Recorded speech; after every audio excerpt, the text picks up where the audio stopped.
A millionaire businessman returns to his mansion and discovers signs of neglect in his own son. The shock intensifies when he catches the boy eating pet food, revealing a secret of fear and pain. The stepmother tries to justify it coldly, but what the man discovers is shocking. If this story interested you, don't forget to subscribe to our channel and tell us what city you're watching us from. We'll keep going. The electric hum of the Tesla echoed through the marble garage as Jonathan Mitchell pulled in earlier than expected. His phone was still pressed against his ear, his voice crisp and decisive, as he finalized the acquisition of a promising tech startup. The numbers were good, the projections even better. Another successful deal to add to his portfolio. At 42, Jonathan had built an empire from the ground up, transforming a small software company into a multinational corporation worth hundreds of millions. Success had always come naturally to him, a series of calculated risks that paid off handsomely. He stepped out of the car, his Italian leather shoes clicking against the polished floor. The mansion was eerily quiet, the kind of silence that felt heavy, almost oppressive. Victoria must be out at one of her charity events or shopping expeditions. His wife had a talent for filling her days with social obligations that kept her perpetually busy. Jonathan loosened his tie as he walked through the grand foyer, past the sweeping staircase and into the hallway that led to the kitchen. The house had cost him $8 million, a sprawling estate in Greenwich, Connecticut, with 12 bedrooms, a home theater, an indoor pool, and grounds that stretched across 5 acres. It was the kind of home that appeared in architectural magazines, all clean lines and expensive taste. Victoria had insisted on it when they married 2 years ago, claiming that Daniel needed space to grow, that the boy deserved the best. At the time, Jonathan had been grateful for her apparent concern for his son, Daniel. The thought of his 7-year-old boy made Jonathan's chest tighten with a familiar mixture of love and guilt. Since Sarah's passing 3 years ago, Jonathan had thrown himself into work with an almost manic intensity. It was easier to lose himself in quarterly reports and business strategies than to face the gaping hole his wife's absence had left in their lives. Daniel had been only 4 when he lost his mother, too young to fully understand, old enough to feel the devastating loss. Victoria had entered their lives 18 months after Sarah's passing. Elegant, sophisticated, and charming, she had seemed like a gift. She was attentive to Daniel, or so Jonathan had believed, and she understood the demands of his career. The wedding had been a quiet affair, just close family and a few friends. Jonathan had convinced himself he was doing the right thing, giving Daniel a mother figure, creating a stable home. Now, walking through the darkened kitchen, Jonathan felt the first stirrings of unease. The house was too quiet, too still. Where was Daniel? It was past 7 in the evening. The boy should have been having dinner or doing homework or watching television in the family room. Then he heard it. A small sound, barely audible, coming from the direction of the pantry. A shuffling, almost furtive noise that didn't belong in the pristine silence of the house. Jonathan moved toward the sound, his businessman's instincts suddenly on high alert. Something was wrong. He could feel it in the tightness of his shoulders, the way his pulse quickened. He pushed open the pantry door and froze. There, crouched on the floor next to the dog's bowls, was Daniel. His small hands were cupped, bringing kibble to his mouth. The boy was eating the dog food, his thin frame hunched over the ceramic bowl as if protecting his find. His clothes hung loosely on his body, and in the dim light filtering in from the kitchen, Jonathan could see how gaunt his son had become. For a moment, time seemed to stop. Jonathan's brain struggled to process what his eyes were seeing. This was his son, his boy, eating dog food on the kitchen floor like a starving animal. Daniel's head snapped up, his eyes wide with terror. Tears immediately began streaming down his pale cheeks, and he scrambled backward, the kibble scattering across the floor. "Daddy?" The word came out as a broken whisper. "Please don't tell Auntie Victoria. Please, please don't tell her." The way Daniel said Auntie Victoria sent a chill down Jonathan's spine. There was pure fear in the boy's voice, a terror that no child should feel in their own home. Jonathan dropped to his knees, his expensive suit forgotten as he reached for his son. "Danny, what are you doing?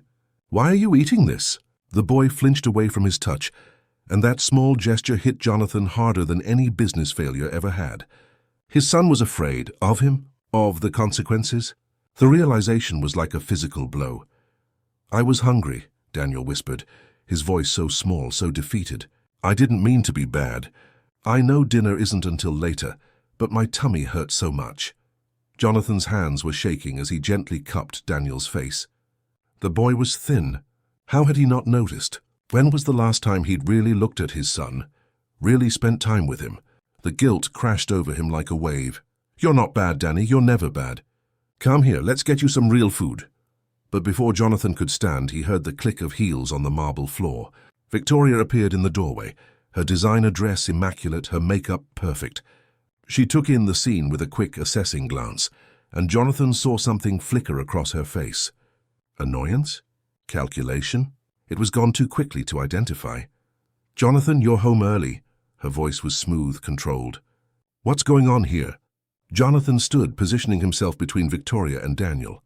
"I found our son eating dog food, Victoria. Eating dog food because he was hungry." Victoria's laugh was light, dismissive. "Oh, that. Daniel has this little problem with discipline. He refuses to eat at proper meal times, always wanting snacks and treats at all hours. I've been trying to teach him structure, that food comes at designated times." Jonathan looked down at Daniel, who had pressed himself against the wall. His eyes locked on Victoria with undisguised fear. "He's 7 years old, Victoria. If he's hungry, he needs to eat." "He's manipulating you," Victoria said, her voice taking on a slight edge. "Shai does this for attention. The pediatrician said some children act out after trauma. He's testing boundaries." Something about her explanation felt off. Jonathan's business success had been built on his ability to read people, to detect when something didn't add up. And this didn't add up. "When did you speak to his pediatrician?" "Last month. I took him for his checkup." "You were in Singapore, remember?" Jonathan did remember. He was always somewhere, always too busy, always prioritizing the next deal over his son. The guilt was suffocating. "I'm going to make Daniel something to eat," he said firmly. "Now," Victoria's smile was tight. "Of course. Whatever you think is best." As she turned to leave, Jonathan called after her. "Victoria, what's for dinner tonight?" "I prepared a lovely seafood risotto. It's in the warming drawer." Jonathan felt his blood run cold. "Daniel is allergic to seafood." Victoria paused, her back still to him. "Is he? I thought that was just shellfish. How silly of me. Well, I suppose he can have a sandwich instead." She left the kitchen, her heels clicking away into the depths of the house. Jonathan looked down at his son, really looked at him for the first time in months. The boy was trembling, his arms wrapped around his thin frame. There were dark circles under his eyes, and his skin had a pale, unhealthy cast. "Danny," Jonathan said softly, kneeling again, "has this happened before? Have you been hungry before?" Daniel's lower lip trembled. "I'm not supposed to tell. She said if I tell, you'll be angry with me. She said I'm the problem because I don't listen." "You can tell me anything, son. I promise I won't be angry with you. I need to know the truth." But Daniel just shook his head, fresh tears spilling down his cheeks. "Can I just have some food, Daddy, please?" Jonathan pulled his son into his arms, feeling the sharp edges of the boy's ribs through his shirt. "Yes, baby. You can have anything you want." As he stood, carrying Daniel toward the refrigerator, Jonathan's mind was racing. He had built a fortune by paying attention to details, by seeing patterns others missed. And now, looking at his frightened, malnourished son, he was seeing a pattern that made his blood run cold. Something was very, very wrong in his house. And he had been too blind, too absent to see it. That was about to change. Jonathan made Daniel a grilled cheese sandwich and a bowl of tomato soup, watching as the boy devoured the simple meal with desperate hunger that made his heart ache. He sat across from his son at the kitchen island, fighting the urge to bombard him with questions. Daniel needed to eat, needed to feel safe. The interrogation could wait. When the plate was empty, Daniel looked up at his father with something like wonder in his eyes. "Thank you, Daddy. You don't have to thank me for feeding you, Danny. That's what parents do." Jonathan's voice was thick with emotion. "Why don't we go upstairs? I want to spend some time with you." The walk to Daniel's bedroom on the second floor felt like a journey through a museum. Everything in the house was perfect, curated, expensive. Victoria had redecorated after their marriage, replacing Sarah's warm, lived-in aesthetic with something colder, more sophisticated. Jonathan had allowed it, too consumed with grief and work to care about throw pillows and paint colors. Daniel's room was at the end of the hall, a space that should have been a child's sanctuary. Jonathan pushed open the door and felt his stomach drop. The room was immaculate, too immaculate. The bed was made with military precision, the corners sharp and tight. Toys lined the shelves in perfect order, looking untouched, unloved. Everything had a place, and everything was in its place. It looked like a showroom, not the bedroom of a 7-year-old boy. Jonathan's eyes traveled around the space, cataloguing details he'd missed during his brief goodnight visits. No pictures on the walls, no crayon marks or stickers, no signs of play or creativity. The room felt sterile, devoid of the warmth and chaos that should characterize a child's space. Daniel went immediately to his bed, sitting on the edge with his hands folded in his lap, his posture unnaturally rigid for a child. "Danny, where are your drawings? You used to love to draw." The boy's eyes flickered toward the bookshelf. "I don't draw anymore." "Why not?" "Auntie Victoria says it makes a mess." Jonathan walked to the bookshelf, running his fingers along the spines of the books. They were all educational, appropriate, and completely joyless. Where were the picture? Books Sarah used to read to Daniel.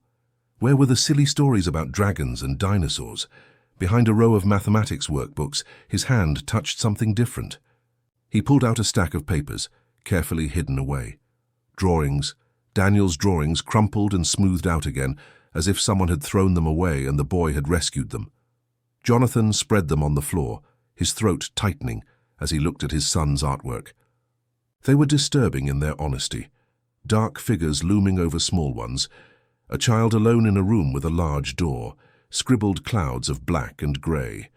In one drawing, a stick figure with long hair had a red mouth open wide, while a tiny figure cowered in the corner. "Danny, who is this?" Jonathan pointed to the large figure. Daniel's voice was barely audible. "That's when Auntie Victoria gets angry." "And this?" He pointed to another drawing, where a small figure sat alone in what looked like a room. "That's my time-out place. Sometimes I have to stay there for a long time." Jonathan's hands were shaking. He forced himself to remain calm, to not let his rising fury show. "How long is a long time?" "I don't know." "Hours?" "Sometimes she forgets to let me out until you come home." The words hit Jonathan like physical blows. He'd been so blind, so willfully ignorant. All the signs had been there if only he'd been present enough to see them. "Can you show me your time-out place?" Daniel pointed to his closet. Jonathan stood and opened the door. It was a walk-in closet, spacious but windowless. In the corner he saw a small blanket, a cup of water, and nothing else. His son had been locked in here, locked away like a prisoner in his own home. Jonathan's vision blurred with rage, but he forced it down. Daniel needed him to be strong, to be in control. "I'm so sorry, Danny. This is never going to happen again. Do you understand me? Never." The boy looked at him with eyes too old for his young face.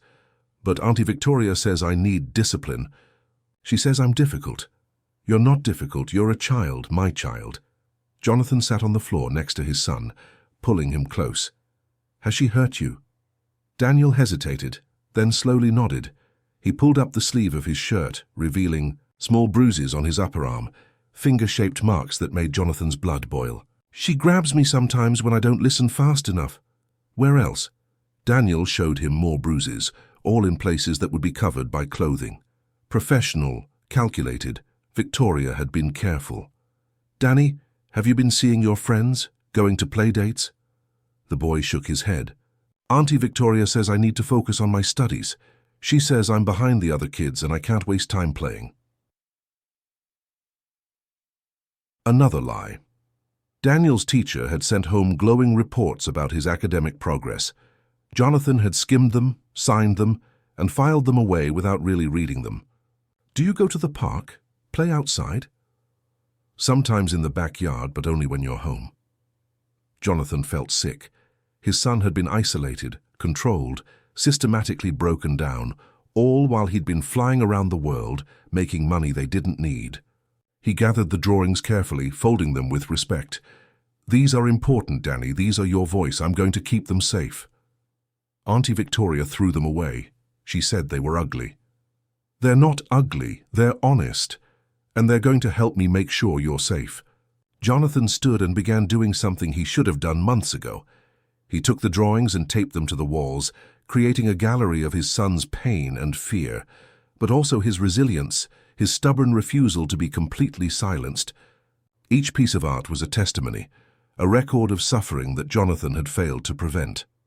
As he worked, he noticed Daniel starting to relax, his rigid posture softening slightly. The room was beginning to look lived in, real. The sterile perfection was breaking down, replaced by something more honest. "Daddy, does this mean I can keep drawing?" "You can do anything you want, Danny. This is your room, your space. You're going to fill it with whatever makes you happy." But even as he said it, Jonathan knew that decorating a room wasn't enough. The problem wasn't the walls or the toys. The problem was Victoria, and the systematic abuse she'd been inflicting on his vulnerable child.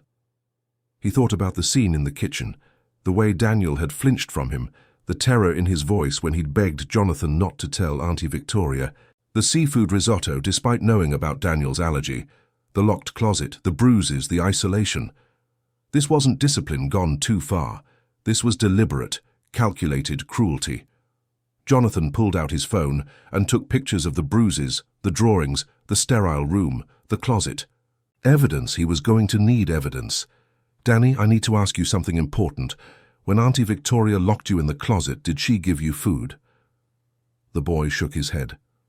"She said time out means no privileges. Food is a privilege if I'm bad. You're never bad enough to deserve that. No child is. That's not discipline, Danny. That's wrong. But she said Mom would be ashamed of me. She said Mom would be disappointed in how I turned out." The mention of Sarah made Jonathan's heart clench. Victoria had weaponized his late wife's memory, using it to manipulate and control a grieving child. "Your mother loved you more than anything in the world. She would never, ever be disappointed in you, and she would never want you to be treated this way." Daniel's tears came then, deep sobs that shook his small frame. Jonathan held him, letting him cry, feeling each sob like a knife to his own heart. How long had Daniel been holding this in? How many nights had he cried himself to sleep, believing he deserved this treatment? When the tears finally subsided, Jonathan helped Daniel change into his pajamas. The boy was embarrassingly thin, his ribs visible, his arms like twigs. Jonathan made a mental note to schedule a doctor's appointment first thing in the morning. "I'm going to stay with you until you fall asleep," Jonathan said, sitting on the edge of the bed. "And tomorrow we're going to start fixing things. Is Auntie Victoria going to be mad? Don't worry about Auntie Victoria. You let me handle her. Your only job is to be a kid, okay? To be happy and safe." As Daniel drifted off to sleep, Jonathan sat in the darkened room, his mind racing.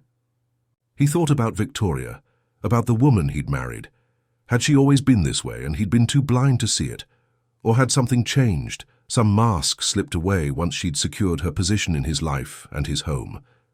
He thought about the inheritance. Sarah had left Daniel a substantial trust fund, managed by Jonathan until the boy turned 18.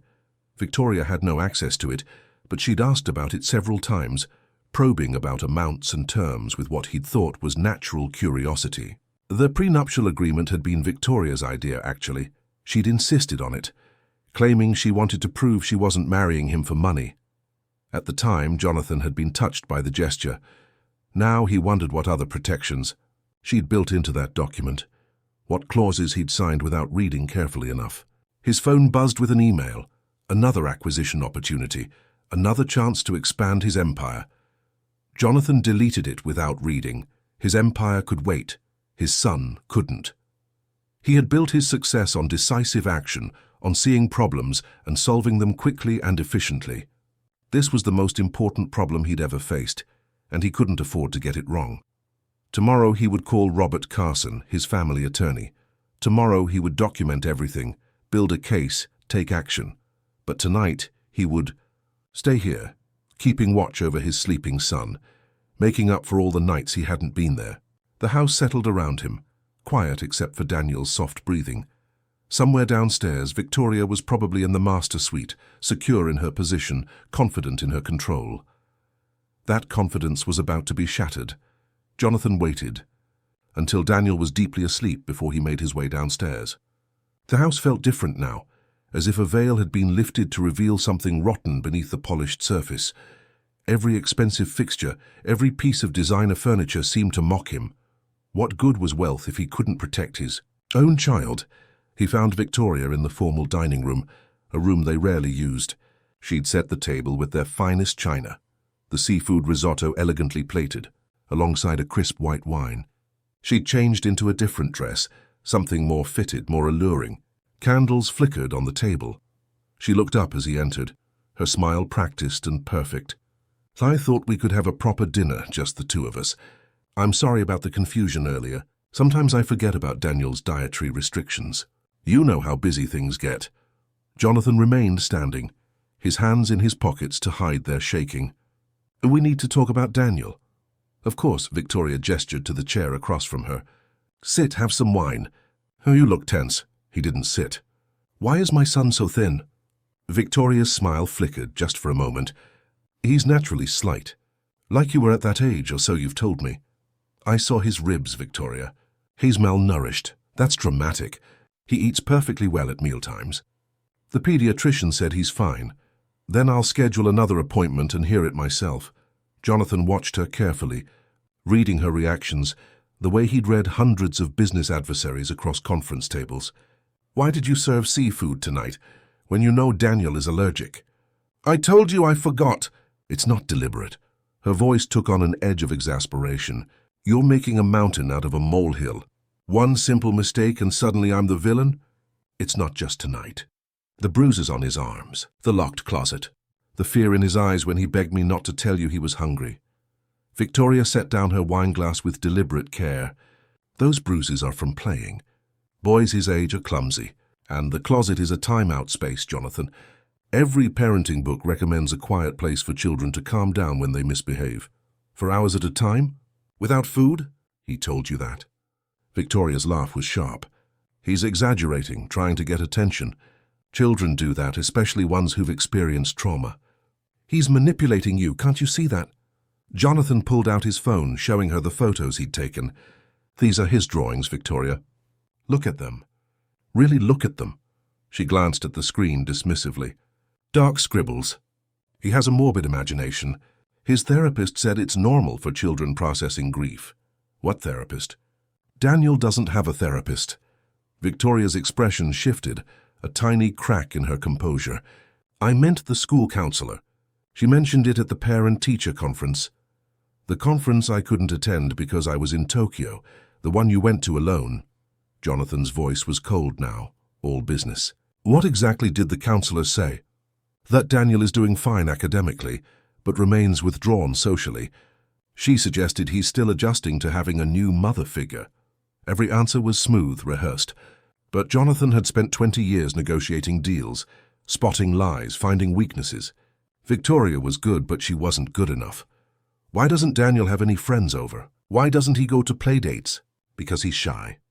He prefers to be alone. I've tried to arrange activities, but he refuses." "That's not what he told me." Victoria stood abruptly, her chair scraping against the hardwood floor. "And you believe him over me? I've been here every single day while you've been jet-setting around the world. I've been the one managing this household, taking care of that child, and this is the thanks I get." The outburst was calculated, Jonathan realized. She was trying to put him on the defensive, to make him feel guilty for questioning her. "I'm not attacking you, Victoria. I'm trying to understand what's been happening in my own home while I've been away. What's been happening is that I've been trying to raise a well-adjusted child with structure and discipline, something his father is apparently too busy to provide." Her voice turned icy. "You want to know why Daniel is the way he is? Because you abandoned him. You buried yourself in work and left me to pick up the pieces." The words stung because they held a kernel of truth. Jonathan had abandoned his son in a way, but that didn't excuse what Victoria had done. "You're right. I haven't been present enough. That's on me. But locking a child in a closet isn't discipline, Victoria. Withholding food isn't structure. Those are abuse. Abuse." Her voice rose. "How dare you? I have done nothing but try to help that boy. He's difficult, Jonathan. He won't follow rules. He won't listen. He deliberately provokes me. He's 7 years older, and he needs to learn consequences. The world won't coddle him the way you do. The world won't starve him either. Victoria's expression shifted again, and suddenly there were tears in her eyes. The transformation was startling, immediate. I can't believe you're saying these things to me.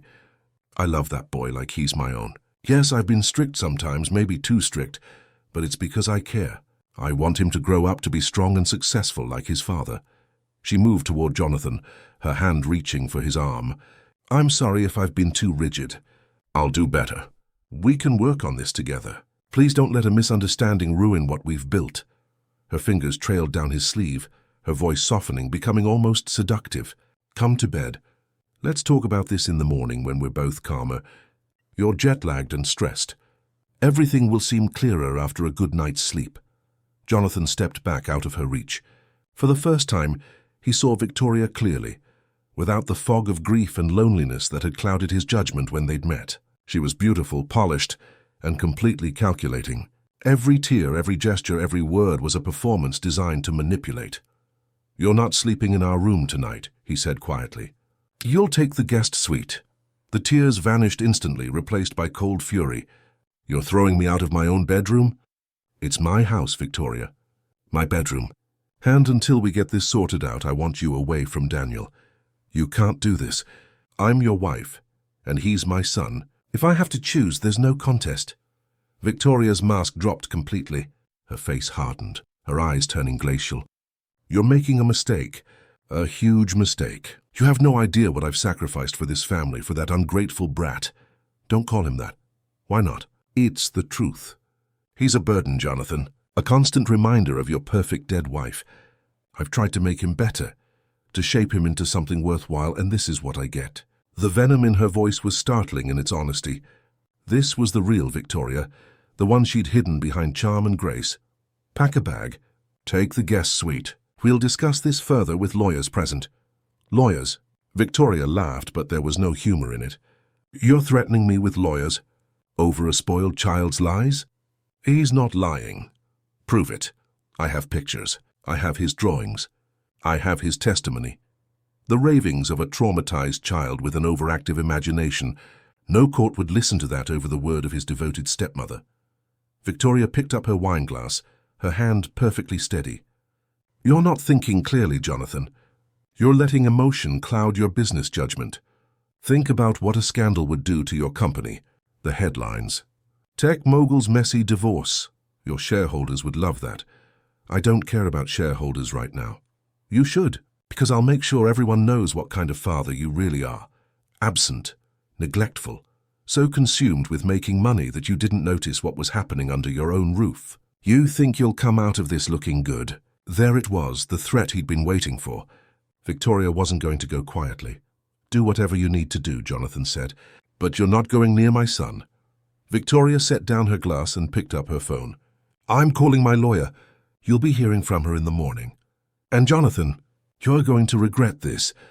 She swept from the room, her heels clicking angrily against the floor. Jonathan heard her climbing the stairs, the slam of a door. He stood alone in the dining room, surrounded by the trappings of wealth that suddenly felt meaningless. He pulled out his own phone and scrolled to Robert Carson's number. It was past 9, but this couldn't wait. Robert answered on the third ring, his voice concerned. John, everything okay? I need your help. Tonight, if possible. It's about Daniel. What happened? Jonathan's voice cracked slightly. I think my wife has been abusing my son, and I need to know how to protect him. There was a pause, then Robert's voice came back, all business. I'm on my way. Don't let her near the boy. Document everything. I'll be there in 30 minutes. Jonathan ended the call and sank into one of the dining room chairs. The candles Victoria had lit were still burning, casting flickering shadows on the walls. The seafood risotto was congealing on the fine china plates. The whole scene was a grotesque parody of domestic bliss. He thought about Daniel upstairs, finally sleeping peacefully, unaware that his world was about to change. Jonathan had promised to protect him, to make things right. Now he had to follow through, no matter the cost. Victoria was right about one thing. This was going to be messy. But Jonathan hadn't built his empire by backing down from difficult situations. He'd built it by facing problems head-on, by being willing to make hard choices. This was the hardest choice he'd ever faced, but also the simplest. His son's safety came first. Everything else was just noise. He pulled out his phone and began typing notes, documenting every detail of the evening, every concerning thing Daniel had said, every bruise he'd seen. The businessman in him knew that in any battle, preparation was everything. Victoria had declared war. She just didn't know yet that she'd already lost. Robert Carson arrived exactly 30 minutes later, his silver BMW pulling into the circular driveway. Jonathan met him at the door, grateful for the attorney's calm, professional presence. Robert was in his mid-50s, with steel-gray hair and the kind of steady demeanor that came from decades of handling family crises. He'd been Jonathan's lawyer since the early days of the company, handling everything from contracts to Sarah's estate. They sat in Jonathan's home office, a space Victoria rarely entered. Robert listened without interruption as Jonathan laid out everything he'd discovered, showing him the photos, the drawings, describing Daniel's fear and emaciation. When Jonathan finished, Robert was quiet for a moment, his expression grave. "This is serious, John. If what you're describing is accurate, we're looking at clear neglect, possibly physical abuse. The question is how to proceed without putting Daniel through more trauma. What are my options? First, we need a medical examination. Tomorrow morning. I know a pediatrician who specializes in cases like this. She'll document Daniel's physical condition, the bruises, the weight loss, everything. That becomes evidence. Victoria will fight this, of course she will. But we're going to build an airtight case. Medical records, psychological evaluation, witness statements. By the time we're done, there won't be any question about what's been happening. Witness statements? Who would testify? Teachers, neighbors, anyone who's interacted with Daniel regularly. We'll also want to check if Victoria dismissed any household staff recently. Abusers often isolate their victims by removing potential witnesses. Jonathan's mind went to Maria, the housekeeper who'd worked for them since Sarah was alive. Victoria had let her go 6 months ago, claiming she wanted to try a new cleaning service. At the time, Jonathan hadn't questioned it. Our old housekeeper, Maria Rodriguez. Victoria fired her. Do you have her contact information? Somewhere, yes. Sarah kept all that in her address book. Robert made a note. We'll want to talk to her. What about Daniel's school? Any concerns reported there? He's doing well academically, but Victoria said he's withdrawn socially. We'll request all records from the school, including any observations from teachers or counselors. Children who are being abused at home often show signs at school. Jonathan rubbed his face, exhaustion suddenly crashing over him. How did I miss this, Robert? How did I let it go on for so long? Don't go there, John. Abusers are skilled manipulators. Victoria isolated Daniel, controlled the narrative, and took advantage of your work schedule. The important thing is you know now and you're taking action. Victoria threatened to go public, to make this a scandal that damages the company. Robert's expression hardened. Let her try. If she goes to the media with this, she'll be admitting to abuse. That's a battle she can't win. And if she tries to paint you as the neglectful father, we'll counter with the fact that you took immediate action the moment you discovered the problem. She mentioned calling her lawyer. Good. Let her get representation. This needs to be handled formally. In the meantime, I'll file for an emergency protective order first thing in the morning. We'll also file for divorce and sole custody. The word divorce hung in the air. Jonathan had failed at marriage twice now, first through Sarah's passing, and now through his own blindness to Victoria's true nature. What about tonight? Should I make her leave? No. If you force her out without a court order, she could claim you're being hostile. But keep her away from Daniel. Sleep in his room if you have to. Don't leave them alone together. After Robert left, Jonathan checked on Daniel. The boy was still sleeping, but restlessly now, his small face scrunched in what might have been a bad dream. Jonathan gently stroked his son's hair, whispering reassurances until Daniel settled again. He was about to leave when he noticed something odd. On Daniel's desk, beneath a stack of textbooks, was the edge of what looked like a tablet. Jonathan carefully moved the books, revealing an old iPad, one of the earlier models that Jonathan had retired years ago. He'd assumed it had been recycled or donated. What was it doing hidden in Daniel's room? He picked it up, pressing the power button. The screen flickered to life, showing a low battery warning but still functional. There was no password, just a simple home screen with a few apps. Photos, notes, and voice memos. Jonathan's heart began to race. He opened voice memos and found dozens of recordings, each one labeled with just a date. The most recent was from 3 days ago. With trembling hands, he selected the first recording and pressed play, keeping the volume low so as not to wake Daniel. Static, then a small voice. Daniel's voice barely above a whisper. "It's Tuesday. Auntie Victoria locked me in the timeout place again because I spilled juice at breakfast. I didn't mean to. My hands were shaky because I was hungry. She said I can't come out until dinner time. But dinner isn't for 6 more hours. I'm really hungry. My tummy hurts." A sob caught in the recording, then silence. Jonathan's eyes filled with tears. He selected another recording from 2 weeks earlier. "Auntie Victoria says I'm ungrateful. She made chicken with the green stuff I don't like, and I couldn't eat it because it makes me feel sick. She got really mad and said if I won't eat what she makes, I won't eat at all. She took my plate away and said, I can think about being grateful in my room. I'm locked in now. I wish Daddy was here. I wish Mommy was here. I miss Mommy so much." Recording after recording, each one a small piece of Daniel's suffering. Some were just dates and brief descriptions of punishments. Others were longer, rambling confessions of fear and loneliness. In several, Daniel could be heard crying. In one, he sang himself a lullaby that Sarah used to sing to him, his voice breaking. Then Jonathan found the recording that broke him completely. It was dated from a month ago. "Please, I'm so hungry. I'm sorry I was bad. I'm sorry I didn't finish my vegetables. Please let me out. I promise I'll be good. I promise I'll eat everything. Please, Auntie Victoria, please, my stomach hurts so much. I feel dizzy. Please, Daddy, please come home, please." The recording went on for nearly 10 minutes, Daniel's pleas becoming weaker, his voice hoarse from crying. At one point, he could be heard banging on the closet door, begging to be let out. Then just whimpering, and finally silence. Jonathan sat on the floor of Daniel's room, the tablet clutched in his hands, tears streaming down his face. His son had been documenting his own abuse, creating evidence of his suffering because he had no one else to tell. The recordings were Daniel's silent scream for help, captured in a device he'd hidden away like a secret diary.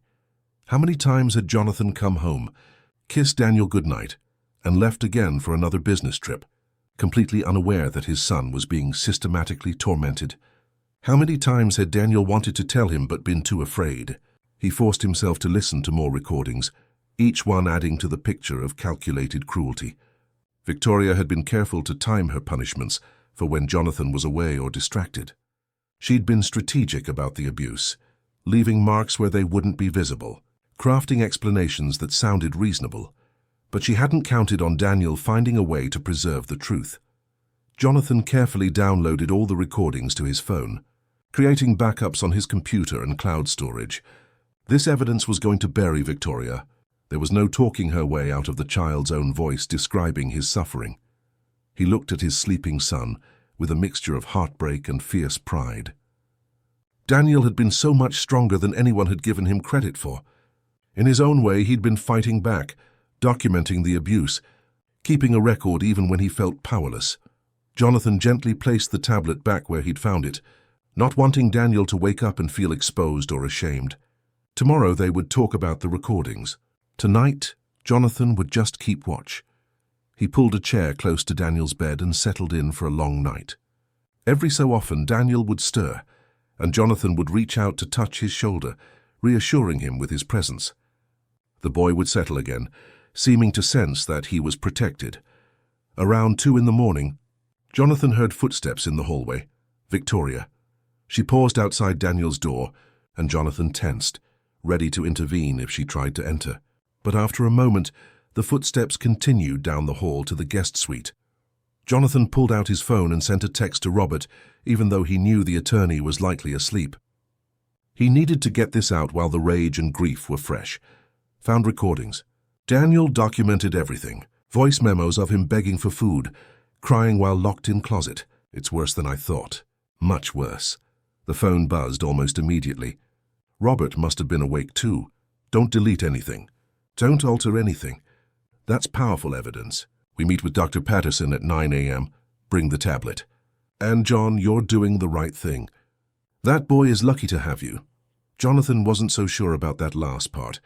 If he'd been any kind of decent father, this never would have happened in the first place. But he couldn't change the past. He could only try to make the future better. As dawn began to break through Daniel's window, painting the room in shades of grey and gold, Jonathan made himself a promise. He would be present from now on. He would put his son first always. He would rebuild the trust that had been shattered, prove to Daniel that he was safe and loved and valued. The company could survive without his constant attention. Daniel couldn't. When the boy finally stirred awake, his eyes widening in surprise to see his father still there, Jonathan smiled despite his exhaustion. "Good morning, buddy. How do you feel about pancakes for breakfast?" Daniel's answering smile was tentative but real. "Really, with chocolate chips?" "With as many chocolate chips as you want." As they headed downstairs together, Jonathan's hand protectively on Daniel's shoulder, he felt the weight of the fight ahead. Victoria wasn't going to surrender quietly. There would be lawyers, hearings, possibly media attention. It was going to be ugly. But looking down at his son, seeing the hope beginning to return to those young eyes, Jonathan knew it would be worth it.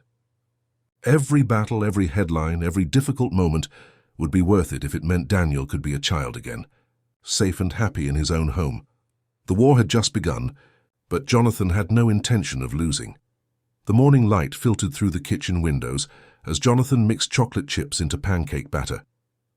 Daniel sat at the counter, swinging his legs, watching his father with an expression that mixed wonder and disbelief. It was such a simple moment, making breakfast together, but it felt revolutionary after months of rigid control and deprivation. "Can I help?" Daniel asked tentatively. "Absolutely. Come here, you can pour the batter into the pan." As Daniel carefully poured circles of batter onto the griddle, his concentration absolute, Jonathan heard the click of heels on the stairs. Victoria appeared in the doorway, immaculately dressed despite the early hour, her makeup perfect, not a hair out of place. She looked like she was heading to a board meeting, not facing the collapse of her marriage. "Good morning," she said coolly, her eyes flicking between Jonathan and Daniel. "I didn't realize we were having a cooking session." "We're making breakfast," Jonathan replied, his tone neutral. "Would you like some coffee?" "I'll get it myself." Victoria poured a cup from the machine, her movements precise and controlled.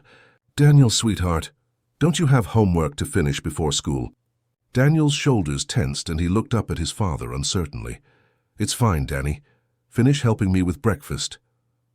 Victoria's smile was tight. "I'm just thinking about his education. But of course, if you want him to fall behind, that's your choice. His homework is done. I checked last night." The tension in the kitchen was thick enough to cut. Victoria leaned against the counter, sipping her coffee, watching them with an expression Jonathan couldn't quite read. Was it anger? Resentment? Or something colder, more calculating? "I've been thinking," she said finally, "about our conversation last night. You were right. I have been too strict with Daniel. I let my desire for him to succeed override my compassion. I'd like to apologize." She moved toward Daniel, but Jonathan stepped between them. "That's not necessary right now." Victoria's eyes flashed. "I'm trying to make amends, Jonathan. Isn't that what you wanted?" "What I want is for Daniel to finish his breakfast in peace. We can discuss everything else later." "With lawyers present, you mean? Is that really necessary? Can't we handle this as a family?" "I think we're past that point." Victoria set down her coffee cup with deliberate care. "You're making a terrible mistake. But I can see you're determined to go through with this circus. Fine, my attorney will be in touch. In the meantime, I'll be staying with friends. I assume you have no objection to me packing some things." "Tayati, pack whatever you need. Just don't go near Daniel's room." She laughed, but there was no humor in it. "Don't worry. I have no desire to be anywhere near the ungrateful little liar." Daniel flinched at the words, and Jonathan felt his protective rage spike. "Leave now." Victoria picked up her purse and walked to the door, then paused. "You know what's funny, Jonathan? I actually thought I could make this work. I thought I could tolerate that child for the sake of your money and status. But he made it impossible. Always whining, always needing attention, always getting in the way. You want to know the truth? I'll be relieved to be rid of him. Get out of my house." After Victoria left, the silence in the kitchen felt heavy. Daniel stared at his pancakes, no longer hungry, his thin shoulders hunched. "She's wrong, Danny. You're not ungrateful or a liar. You're brave and strong, and I'm so proud of you." "She hates me," Daniel whispered. "She has problems that have nothing to do with you. Sometimes adults are broken in ways that make them hurt people who don't deserve it. That's her issue, not yours." Jonathan served the pancakes, and though Daniel only managed to eat half, it was more than he'd probably eaten in days. Small steps. At 9 o'clock, they met Robert Carson at Dr. Helen Patterson's office. The pediatrician was a woman in her late 40s, with kind eyes and a gentle manner that immediately put Daniel at ease. Her office was decorated with colorful murals and toys, nothing clinical or frightening. "Hi, Daniel," she said, crouching down to his level. "My name is Dr. Helen. Your dad asked me to do a checkup on you today. Is that okay?" Daniel nodded, looking to Jonathan for reassurance. "I'll be right here the whole time," Jonathan promised. The examination was thorough. Dr. Patterson measured and weighed Daniel, her expression growing more concerned as she recorded the numbers. She examined the bruises, taking photographs with Daniel's permission, noting their locations and patterns. She listened to his heart and lungs, checked his reflexes, looked in his ears and throat. "Daniel," she said gently, "I'm going to ask you some questions, and I want you to tell me the truth, okay? You're not in trouble, no matter what you say." She asked about meals, about sleep, about pain. Daniel answered in a small voice, his eyes downcast. Yes, he'd been hungry a lot. Yes, sometimes he wasn't given dinner if he misbehaved. Yes, the bruises hurt when they first appeared. Yes, he'd been locked in his closet for hours. Dr. Patterson's professional composure never wavered, but Jonathan could see the anger in the tightness of her jaw, the way her pen pressed a little harder against her clipboard. After the examination, while Daniel played with toys in the waiting room, under the supervision of a nurse, Dr. Patterson sat down with Jonathan and Robert in her office. "That child is malnourished," she said bluntly. "He's in the 5th percentile for weight, down from the 60th percentile at his last checkup 8 months ago. He's lost almost 10 pounds, which is significant for a child his size. The bruising is consistent with restraint injuries. Someone has been grabbing him hard enough to leave marks." She pulled out a folder containing her notes and photos. "The pattern of neglect is clear. Restricted food access, isolation, physical restraint. This is systematic abuse, not poor parenting. I'm legally required to report this to Child Protective Services." "We expected that," Robert said. "In fact, we welcome it. The more official documentation we have, the better." "What about psychological damage?" Jonathan asked, his voice rough. "That will require evaluation by a child psychologist. But based on what I've observed, Daniel shows classic signs of trauma. Hypervigilance, people-pleasing behavior, fear of making mistakes. He's been living in a state of chronic stress." The words hit Jonathan like physical blows. His son had been traumatized, systematically broken down, while Jonathan had been closing business deals and accumulating wealth that meant nothing if it couldn't protect the person who mattered most. "Can he recover?" Jonathan asked. "Children are resilient. With proper support, therapy, and a safe environment, yes, he can recover. But it will take time. This isn't something that can be fixed overnight." After leaving Dr. Patterson's office, Jonathan took Daniel to his favorite ice cream shop, a small place in downtown Greenwich that Sarah used to take him to. Daniel ordered a chocolate cone and actually smiled as he ate it, the simple pleasure of a treat bringing light to his face. They were sitting at a sidewalk table when Jonathan's phone rang. "Robert Carson, John, we have a problem. Victoria's attorney just filed a counter-petition. She's claiming you're an unfit father due to chronic absence and neglect. She's requesting custody of Daniel and spousal support." Jonathan's hand tightened on his phone. "She can't be serious." "She is. And there's more. She's given an interview to Connecticut Magazine. It's going to run in their online edition this afternoon. The headline is something like, 'Tech mogul's wife speaks out, the cost of ambition.' She's going public already. She's trying to control the narrative, make herself look like the devoted stepmother, dealing with an absentee father. We need to respond carefully. What do you recommend? Don't engage with the media." "Not yet. Let her talk. Everything she says can be used against her, especially once we present the medical evidence and recordings. The court won't care about magazine interviews when they hear Daniel's voice begging for food." After hanging up, Jonathan looked at his son, who was happily finishing his ice cream, unaware of the battle being waged around him.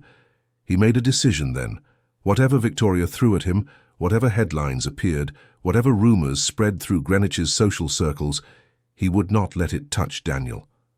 The boy had suffered enough. His phone buzzed with notifications. The article was already up. Against his better judgment, Jonathan opened it. The piece was masterful in its manipulation. Victoria portrayed herself as a woman who'd fallen in love with a widower and tried to mother his troubled child. She spoke of Jonathan's constant absences, the business trips that lasted weeks, the way he delegated parenting to staff and stepmother. She mentioned Daniel's behavioral issues and selective eating, painting a picture of a difficult child and an overwhelmed caregiver doing her best. There was a photo of Victoria looking elegant and sympathetic, seated in what appeared to be a lawyer's office. The article stopped short of direct accusations, but the implications were clear. Jonathan Mitchell was too focused on building his empire to notice what was happening in his own home. The worst part was that some of it was true. He had been absent. He had prioritized work over presence. Those facts gave her lies credibility. His phone began ringing. His assistant, his business partner, his mother, friends and colleagues. Everyone had seen the article. Everyone wanted to know what was really going on. Jonathan turned off his phone. "Daddy, are you okay?" Daniel was watching him with worried eyes. "I'm fine, buddy. Just some work stuff. Nothing for you to worry about." But Daniel was 7, not stupid. Is Auntie Victoria telling people bad things about us? Some people are going to say things that aren't true, but we know the truth, right? And that's what matters. Will I have to go back to her? The fear in Daniel's voice made Jonathan's decision easy. "Never. I promise you never. You're staying with me." That afternoon, Child Protective Services came to the house. A social worker named Jennifer Martinez conducted an interview with Daniel while Jonathan waited in another room, anxiety eating at him. What if Daniel was too scared to tell the truth? What if the social worker didn't believe him? But when Jennifer emerged an hour later, her expression was grim. "Mr. Mitchell, I've heard some deeply concerning things today. I'm going to recommend that we open a formal investigation into Mrs. Mitchell's treatment of your son. In the meantime, I'd like to do a home assessment and speak with anyone else who has regular contact with Daniel." "His school," Jonathan said. "His teacher, Mrs. Chen. She's known him for 2 years. We'll be in touch with the school. I'd also like to schedule a follow-up visit to observe the home environment and your interaction with Daniel. We need to ensure he's in a safe, stable situation." "Of course, whatever you need." After Jennifer left, Jonathan found Daniel in his room, sitting on his bed with one of the drawings he'd rescued from the trash. The boy looked small and lost. "Hey," Jonathan said softly, sitting next to him. "How are you doing?" "The lady asked me a lot of questions." "Did you tell her the truth?" Daniel nodded. "Was that okay?" "That was perfect. You did exactly right." Jonathan pulled his son close. "I know this is scary and confusing, but all these people, the doctors and lawyers and social workers, they're all trying to help make sure you're safe. That's all any of us want." "I don't want to make trouble." "You're not making trouble. You're telling the truth. There's a difference." As they sat together, Jonathan felt the weight of responsibility settling onto his shoulders. He'd failed Daniel once by being absent. He couldn't fail him again. Whatever it took, however long it took, he would see this through. His son deserved nothing less than complete protection and unwavering advocacy. The fight was just beginning, but Jonathan was ready. 3 days passed in a blur of activity. Jonathan cancelled his upcoming business trips, delegated urgent matters to his executive team, and cleared his schedule. For the first time in years, his son was his priority. They established a routine: breakfast together, drive to school, pick up in the afternoon, homework at the kitchen table, dinner, bath time, and stories before bed. Simple, normal activities that should have been happening all along. Daniel was slowly coming back to life. He still startled easily, still asked permission for things that should have been automatic, still ate like someone who expected food to be taken away. But there were glimmers of the boy he'd been before Victoria: a laugh at a silly joke, a request to play a board game, a drawing that wasn't dark and frightening, but showed a house with 2 stick figures labelled "Me and Daddy." On the 4th morning, Robert called with news. "We need to meet. Victoria's attorney has made a move and it's not what we expected." They met at Robert's office in downtown Greenwich, a suite of rooms that managed to feel both professional and comfortable. Robert spread documents across his conference table, his expression troubled. "Victoria is claiming she has evidence that could seriously damage your reputation. She's suggesting that unless you're willing to negotiate custody arrangements that give her continued access to Daniel, she'll release information about certain business dealings from years ago." Jonathan felt his stomach drop. "What business dealings?" "She's being vague, but her attorney mentioned something about an acquisition back in 2019, the startup you purchased in Seattle, TechFlow Solutions. Do you remember the circumstances?" Jonathan did remember, and his blood ran cold. TechFlow had been a promising company, with proprietary software that Jonathan's company needed. The acquisition had been aggressive, bordering on hostile. There had been questions about how Jonathan had obtained certain information about TechFlow's financial vulnerabilities, information that had allowed him to pressure the founders into selling at a fraction of what the company was worth. "There were allegations," Jonathan said slowly, "that we'd engaged in industrial espionage, corporate spying. Nothing was ever proven, and the founders signed NDAs as part of the settlement. Victoria claims to have emails and documents that prove your involvement. She's saying she has evidence that could expose you to legal action and public scandal. How would she have access to that? She's been in your home, Jonathan, your office, your computers. If she was smart and patient, she could have copied files without you noticing." Jonathan ran his hands through his hair. He'd been so careful back then using intermediaries, keeping his own fingerprints off the questionable activities. But if Victoria had been digging through his archives, if she'd found the communications he'd thought were securely deleted, she could indeed have the ammunition to destroy him. "She's blackmailing me," he said flatly. "Give her access to my son or she ruins me." That's essentially what she's proposing. Her attorney couched it in terms of protecting the family's reputation and finding an amicable solution. But yes, it's blackmail. Jonathan thought about TechFlow, about the 3 founders who'd been forced to sell their life's work for pennies on the dollar. He thought about the aggressive tactics he'd employed, the moral lines he'd crossed in pursuit of success. He'd justified it at the time as just business, the kind of ruthless competitiveness required to build an empire. Now those chickens were coming home to roost, and his son was caught in the crossfire. What are my options?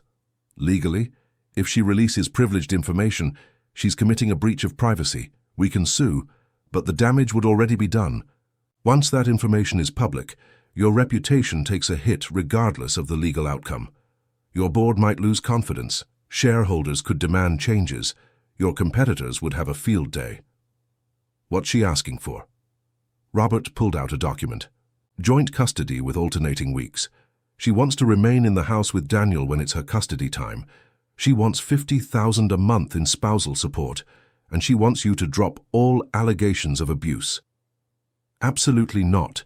She's not getting access to Daniel. I don't care what it costs me.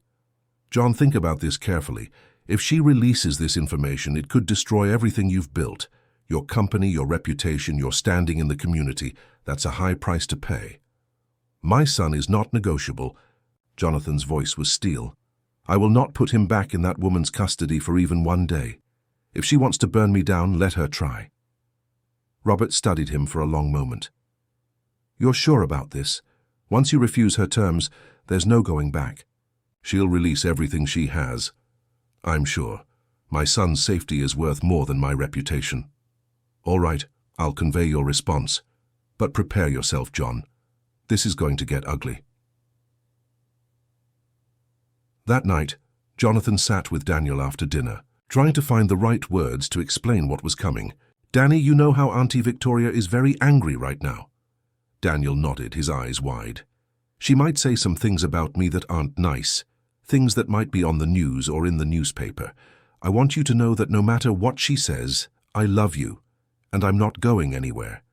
Is she going to make you go away? No one can make me go away from you, I promise. But Daniel looked unconvinced, and Jonathan couldn't blame him. The boy had lost his mother, been betrayed by his stepmother. Why should he believe his father would be any different? Danny, I found. Something in your room. The tablet with the recordings. Daniel's face went white. I'm sorry. I'm sorry. I know I wasn't supposed to use it. Please don't be mad. I'm not mad. Not at all. Those recordings are proof of what happened to you. They show that you were telling the truth. Oh, you were so brave to make them. Really? Daniel's voice was small and uncertain. Really? In fact, those recordings are going to help make sure you never have to go back to Auntie Victoria. They're proof that what she did was wrong. Daniel was quiet for a moment, processing this. Will other people hear them? Maybe. The judge might need to hear them. Is that okay with you? The boy thought about it, then nodded slowly. If it helps him, it will help. I promise. 2 days later, the story broke. Someone, presumably Victoria, had leaked documents to a business news outlet. The headlines were devastating. Tech mogul accused of corporate espionage, and how Jonathan Mitchell really built his empire. The articles detailed the TechFlow acquisition, painting Jonathan as a ruthless operator who'd stolen proprietary information and bullied founders into an unfair deal. The fallout was immediate. Jonathan's stock price dropped 15% in a single day. His board called an emergency meeting. Business partners distanced themselves. The TechFlow founders, released from their NDAs by Victoria's leak, gave interviews describing Jonathan as predatory and unethical. Jonathan's phone rang constantly with calls from investors, colleagues, and media representatives. His email overflowed with messages ranging from supportive to scathing. But he ignored all of it, focusing instead on Daniel. Daddy, people at school were talking, Daniel said that afternoon, his face anxious. They said you did bad things. I did make some mistakes in business, Jonathan admitted. I wasn't always as fair or kind as I should have been. Sometimes I hurt people to get what I wanted. That was wrong and I'm sorry for it. Are you in trouble? Maybe. But whatever happens, it doesn't change how much I love you or how important you are to me. That evening, Robert called with more news. The board wants you to step down as CEO pending an investigation. They're worried about liability and reputation damage. Let them investigate. I'll cooperate fully. There's something else. Victoria's attorney has scheduled a press conference for tomorrow. She's going to present her side of the story publicly. Jonathan felt a surge of anger. She's turning this into a media circus. She thinks public opinion will help her case, show her as the victim of a powerful, unethical man. It's actually a risky move on her part. The more public this becomes, the more scrutiny she'll face too. Good. Let everyone see what kind of person she really is.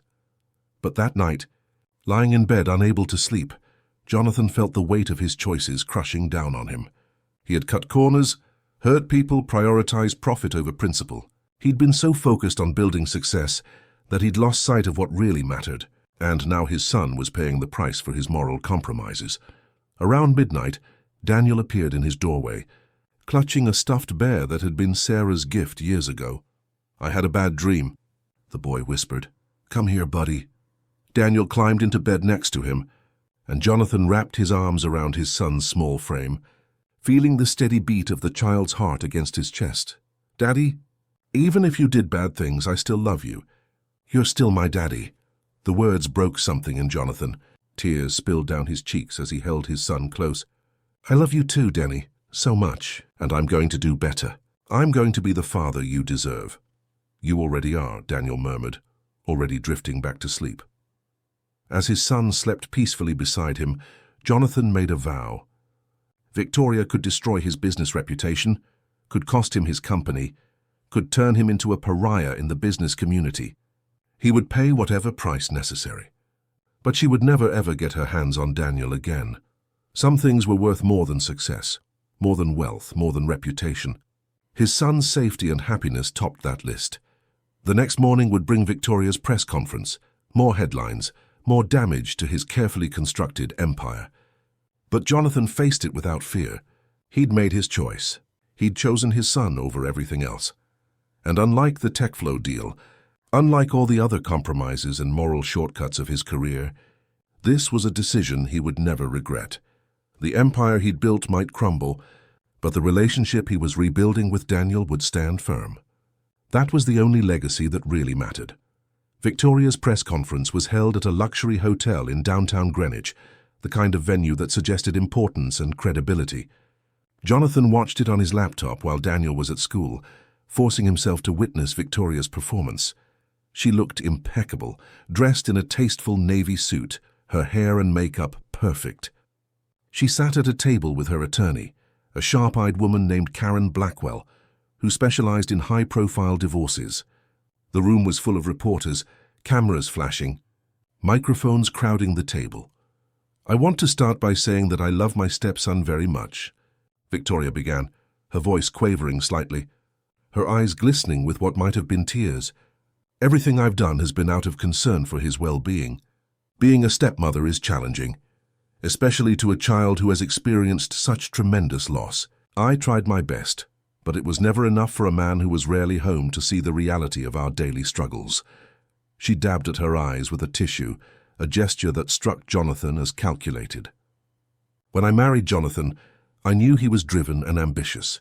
I respected that, but I didn't realize how completely his work would consume him, leaving me alone to manage a grieving, difficult child with virtually no support." The reporters scribbled notes. Cameras zoomed in on Victoria's face. She was good at this, Jonathan had to admit. She'd turned herself into the sympathetic figure, the overwhelmed stepmother doing her best in impossible circumstances. "The allegations being made against me are deeply hurtful and completely false," Victoria continued. "I provided structure and discipline, yes, but always within the bounds of appropriate parenting. Daniel is a sweet boy but prone to exaggeration and attention-seeking behavior, something his therapists have documented." Another lie. Daniel had never seen a therapist during Victoria's tenure. As for my husband's recent accusations, they only emerged after I discovered certain troubling information about his business practices. Information that, as his wife, I felt morally obligated to bring to light. I never intended to create a public scandal, but when faced with false accusations, I had to defend myself. She was painting Jonathan as a vindictive husband trying to silence her whistleblowing. It was masterful manipulation, and Jonathan could see how some people might believe it. The press conference continued with questions from reporters. Victoria fielded them with practiced ease, always sounding reasonable, always presenting herself as the victim. When asked about the medical reports documenting Daniel's malnutrition and bruising, she claimed they were being misinterpreted, that Daniel had always been a picky eater and an active child prone to normal childhood injuries. Jonathan closed his laptop, feeling sick. This was the battle he'd chosen, but watching Victoria twist the truth so effortlessly was enraging. His phone rang. "Robert Carson. Did you watch it?" "Unfortunately, yes. Don't worry. She's overplaying her hand. The more she talks, the more inconsistencies appear. And we're about to present evidence that will blow her narrative apart." "What evidence?" "For starters, I tracked down Maria Rodriguez, your former housekeeper. She's agreed to give a deposition, and you're not going to believe what she has to say." They met Maria at Robert's office that afternoon. The woman was in her 50s, round and warm, with kind eyes that teared up when she saw Jonathan. "Mr. Mitchell, I am so sorry. I should have said something sooner. I should have told you what I saw. Maria, please, just tell me the truth now." "That's all I need." She nodded, twisting a tissue in her hands. "Mrs. Mitchell, she fired me 6 months ago. She said the house needed less staff, that she preferred a cleaning service. But I knew the real reason. I had seen too much." "What did you see?" "I saw her lock Daniel in his room for hours. I heard him crying, banging on the door, begging to be let out. One time I tried to let him out, and she caught me. She said I was undermining her authority, that Daniel needed to learn consequences. She said if I interfered again, she would make sure I never worked in Greenwich again." Maria's voice broke. "I have a family to support, Mr. Mitchell. I was afraid. I'm ashamed of my fear, but I was afraid. I understand. What else did you see?" "The meals. She would make Daniel eat at the kitchen table alone, while she ate in the dining room. If he didn't finish everything on his plate exactly as she wanted, she would take the food away and say he couldn't eat until the next meal. Sometimes she would put foods on his plate that she knew he couldn't eat, his allergies or foods that made him sick, and then punish him when he couldn't finish." Robert was taking notes, recording Maria's statement. "Did you ever see physical abuse?" I saw her grab him hard enough to leave marks. I saw her push him. One time I found him in the backyard eating berries from the bushes because he was so hungry. He begged me not to tell her. Another time, I found him eating fruit that had fallen from the trees. A 7-year-old child eating from the ground because he was starving in a house full of food. Jonathan felt tears burning in his eyes. Why didn't any of the other staff report this?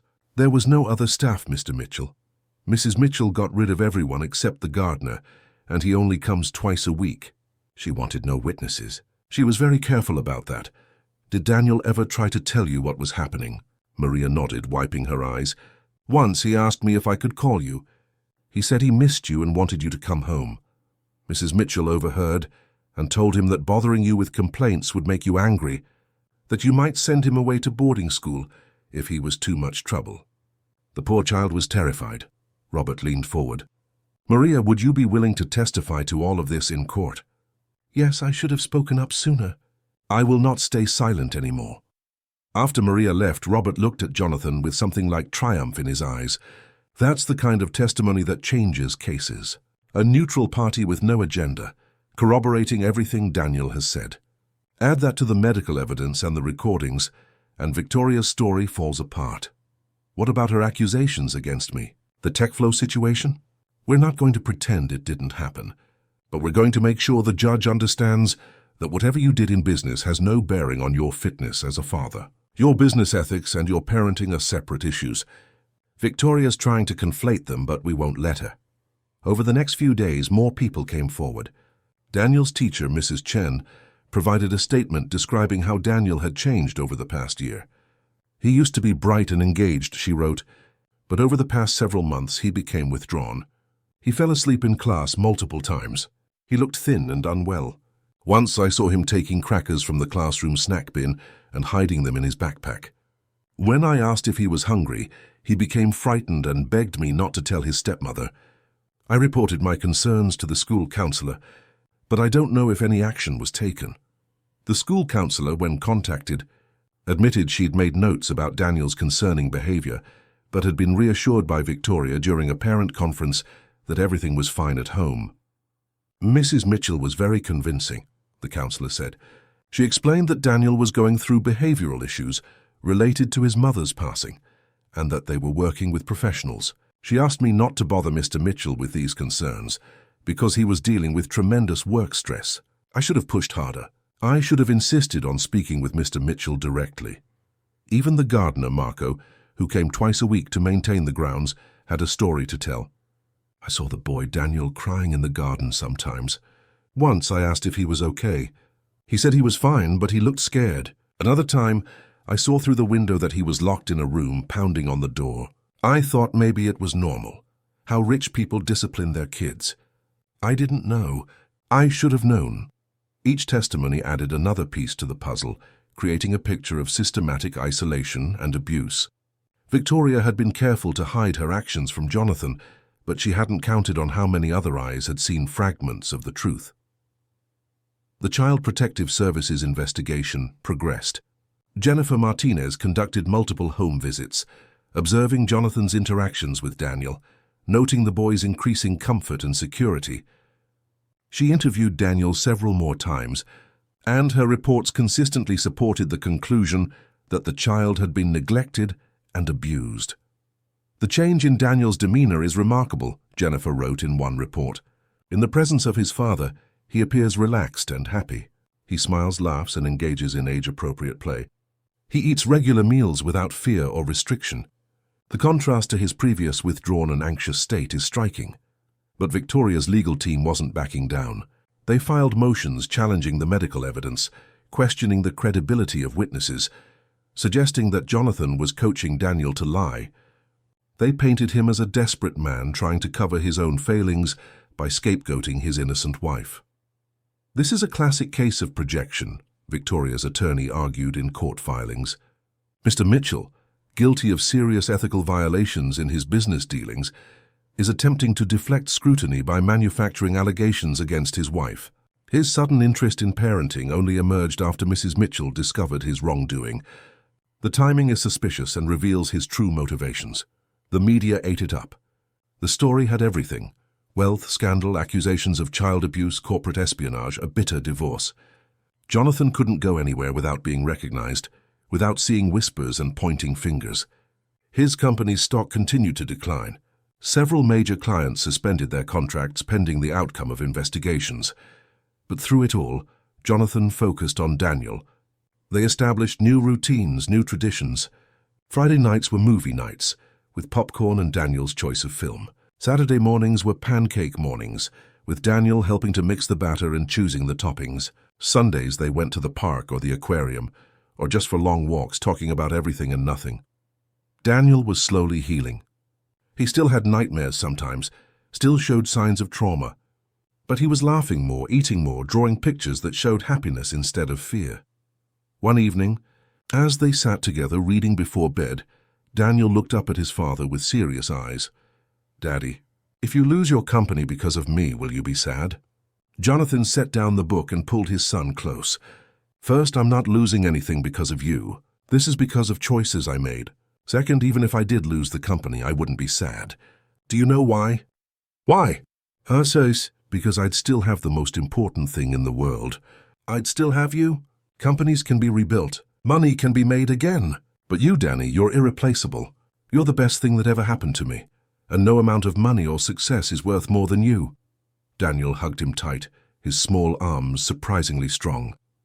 "You're the best daddy ever." As Jonathan held his son, feeling the steady warmth of the child's presence, he realized something profound. He'd spent years chasing success, building an empire, accumulating wealth and power. But this moment, holding his son safe in his arms, was worth more than every deal he'd ever closed. Victoria had tried to use his past mistakes against him, to force him into choosing between his reputation and his son. But she'd misunderstood something fundamental about Jonathan. He wasn't the same man who'd ruthlessly pursued TechFlow. Losing Sarah, almost losing Daniel, had changed him. He'd learned painfully and slowly what really mattered. The hearing to determine Daniel's custody was scheduled for 2 weeks away. The evidence was compiled, the witnesses prepared, the arguments crafted. It would be the culmination of everything they'd fought for. But regardless of what happened in court, Jonathan had already won the only victory that mattered. He had his son back. He was present, engaged, committed. He was the father he should have been all along. Everything else was just details. A week before the hearing, Victoria's legal team filed a motion for supervised visitation. Despite all the evidence, despite the testimony and medical reports, they argued that completely cutting off contact between stepmother and stepson would be harmful to the child.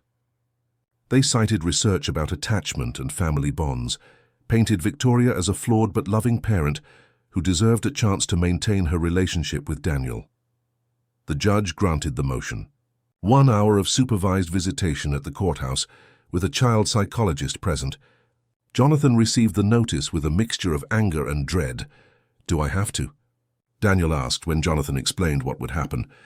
The boy's face had gone pale, his hands trembling. "The judge says yes.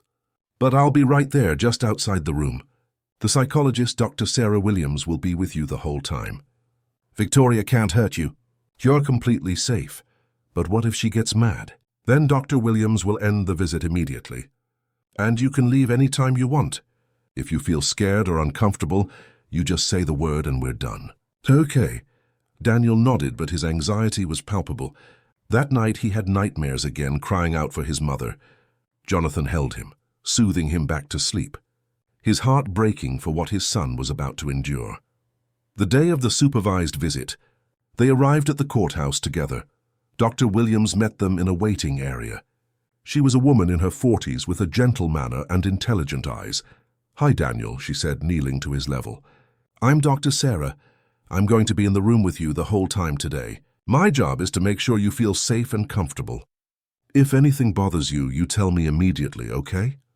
"Okay," Daniel whispered. "You don't have to hug Mrs. Mitchell if you don't want to.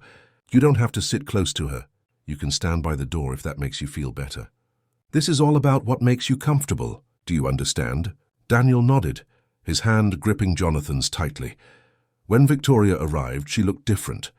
Less polished than usual, her makeup understated, her clothing modest. It was another calculated choice, Jonathan realized. She was trying to look sympathetic, maternal, unthreatening. Jonathan watched through a one-way mirror as Daniel entered the visitation room with Dr. Williams. The room was designed to be non-threatening, with comfortable furniture, toys, and games. Victoria sat in an armchair, her hands folded in her lap, her expression carefully neutral. "Hello, Daniel," she said softly. "It's good to see you." Daniel stood near the door, as far from Victoria as possible. He didn't respond. "How have you been? Are you doing well in school?" Still no response. Daniel's body language was rigid, defensive.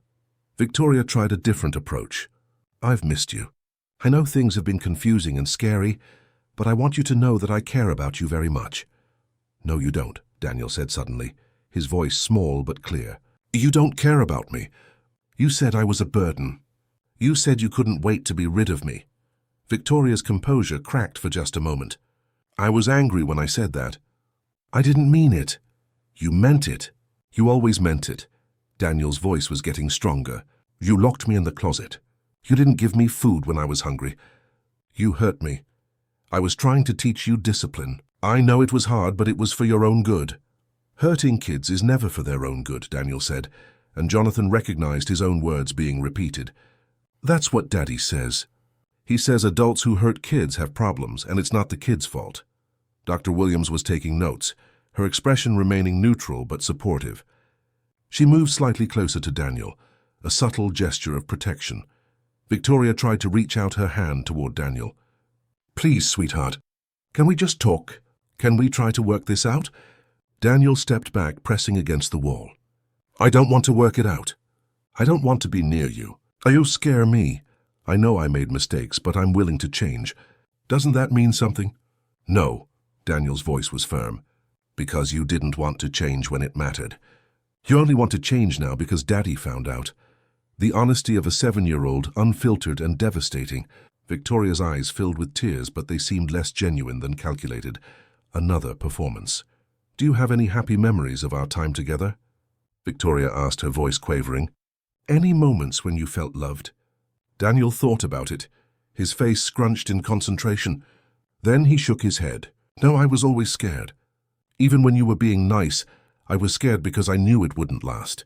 I knew I'd do something wrong and you'd get mad again." Dr. Williams spoke for the first time. "Daniel, can you tell me about a time when you felt scared?" "All the times, but especially the closet times. She'd lock me in there and I couldn't see anything.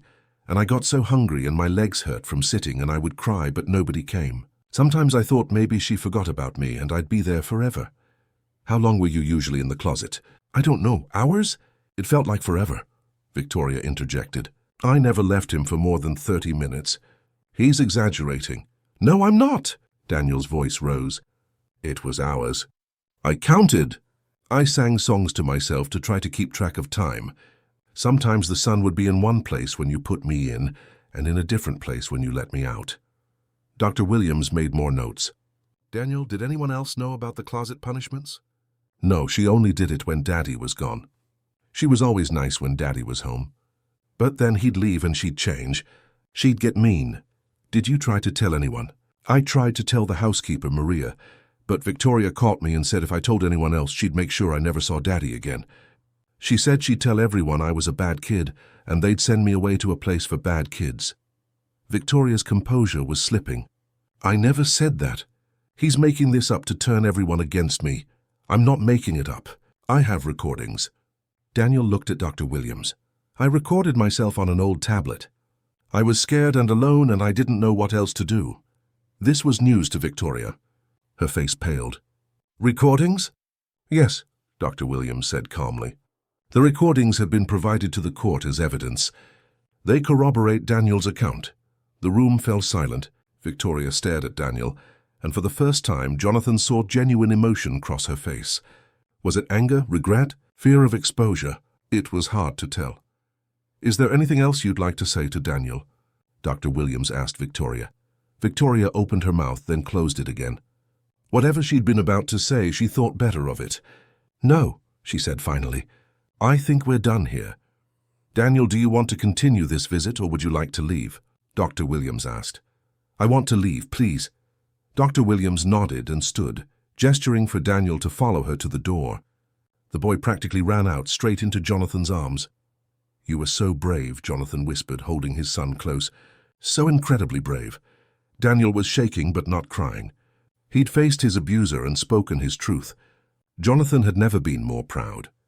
Dr. Williams joined them a moment later, her expression thoughtful. "Mr. Mitchell, I'll be filing a report with the court. Based on what I observed today, I don't believe continued visitation would be in Daniel's best interest. The child shows clear signs of trauma related to Mrs. Mitchell, and forcing contact would likely be harmful." "Thank you," Jonathan said, his voice thick with emotion. As they left the courthouse, Daniel looked up at his father. "I don't have to see her again, do I?" "Not if you don't want to." "I promise." That evening, Robert called with an update. Dr. Williams's report is strong. She's recommending no further contact between Daniel and Victoria. Combined with everything else we have, this case is looking very solid. What about Victoria? How's she reacting? Badly.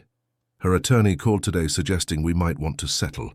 Drop the abuse allegations in exchange for a quick divorce and minimal custody dispute. What did you say? I said we'd consider it if Victoria agrees to 0 custody, 0 visitation, and covers her own legal fees. She won't get a penny more than what the prenup specifies, which is basically nothing beyond the separation clause. And if she doesn't agree, then we go to court and let the judge decide. But John, between you and me, I think she's starting to realize she's lost. The evidence is overwhelming. She's not going to get custody of Daniel, and the more this plays out publicly, the worse she looks. The days leading up to the hearing were tense. Jonathan prepared his testimony with Robert, going over every detail, every potential question. They compiled binders of evidence, medical reports, photographs, witness statements, the recordings from Daniel's tablet, school records, everything that painted a picture of systematic abuse and neglect. Daniel seemed lighter somehow, as if confronting Victoria had released something that had been weighing him down. He started drawing again, not the dark, frightening images of before, but pictures of dinosaurs and spaceships and dragons. He played more, laughed more, asked for friends to come over for playdates. Mrs. Chen, his teacher, sent a note home. "The change in Daniel has been remarkable.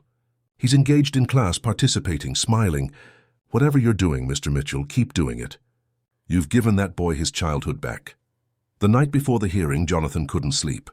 He lay in bed, thinking about everything that had led to this moment. His grief after Sarah's passing, his retreat into work, his blindness to Victoria's true nature, his failure to protect his son, but also his eventual awakening, his decision to fight, his choice to put Daniel first, no matter the cost. The TechFlow scandal had indeed cost him. His board had forced him to step down as CEO, though he retained his position as chairman and majority shareholder. Several business relationships had been damaged, perhaps irreparably. His reputation in the tech world had taken a serious hit, but he'd gained something far more valuable. He'd gained his son's trust, his love, his presence. He'd gained the knowledge that when it really mattered, he'd made the right choice. Around midnight, Daniel appeared in his doorway again, clutching his stuffed bear. "Can't sleep? Nervous about tomorrow? Come here." Daniel climbed into bed and Jonathan held him close, feeling the steady rhythm of his son's breathing. "Whatever happens tomorrow," Jonathan said softly, "you're safe. You're loved. Nothing is going to change that." "I know," Daniel whispered, "because you promised and you keep your promises now." Now the word held so much weight. An acknowledgement that Jonathan had broken promises before, had failed to be present. But also hope that he was different now, better now, worthy of trust. "I keep my promises now," Jonathan agreed, "and I always will. That's my promise to you." As Daniel drifted to sleep, Jonathan stared at the ceiling, preparing himself for what tomorrow would bring. The hearing would be difficult, emotional, possibly traumatic. But they would face it together. And whatever the judge decided, Jonathan knew one thing with absolute certainty.